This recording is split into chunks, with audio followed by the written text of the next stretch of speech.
Welcome to the Learning Pines YouTube. We hope this video helps. In this video, I will explain how to apply a copyright strike. First, understand that a copyright strike is a serious action taken to protect your original work. It's a formal notification that your content has been used without permission. This process helps maintain the integrity of creative works online. We'll cover the steps involved, ensuring you know how to proceed effectively and responsibly. Before applying a strike, you need to clearly identify the infringing content. This involves locating your original work being used by someone else without your consent. Gather all necessary evidence, such as the specific URL of the infringing video or post, and note the exact timestamps where your material appears.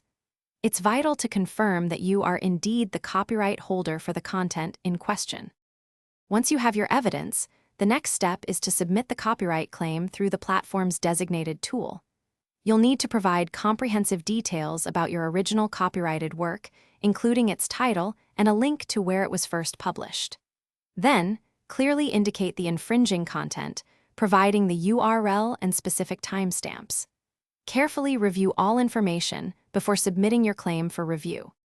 After you submit your copyright claim, the platform will review it to ensure its validity. If deemed legitimate, the alleged infringer will be notified, and the infringing content may be removed. Be aware that the infringer might have the option to submit a counter-notification, asserting their right to use the content. It's important to understand these potential next steps in the process. Thanks for watching. Consider subscribing if we helped you.